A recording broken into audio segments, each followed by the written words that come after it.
Three. Hey guys, today I'm going to tell you about a condition called Pusher syndrome. It is a condition that develops in some stroke survivors, and what it does is it actually alters the perception of their vertical position. And what causes it, you may ask? So whenever you have a stroke and it affects a specific part of the brain, specifically the posterior lateral thalamus, it can cause this altered reality of vertical alignment. So they believe they are standing upright when in fact they are not.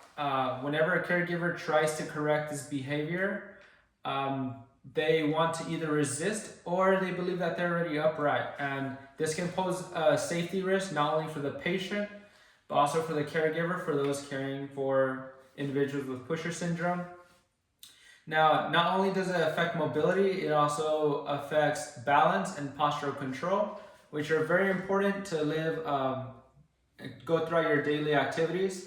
Now, this makes rehabilitation for this condition much more challenging, and we use a couple evidence-based approaches for this conditions. So, common therapy approach is people use visual cues, tactile cues, or mirror therapy.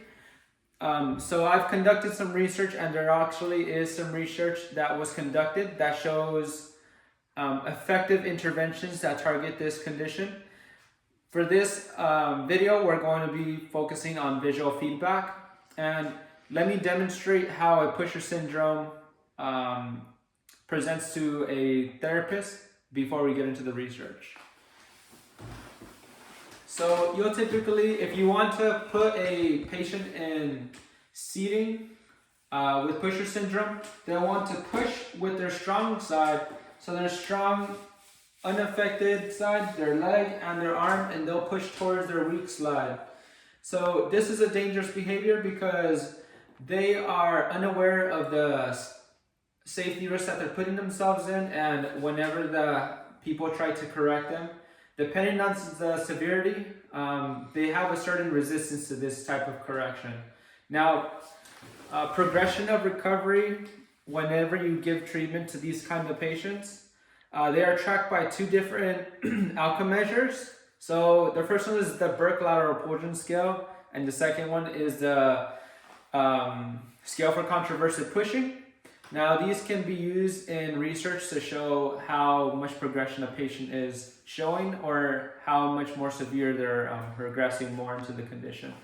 So a study by Pardo et al., it was conducted with 5 patients in which they used visual, tactile, and auditory feedback, and they actually saw improvement on the SCP, so the scale for controversive pushing.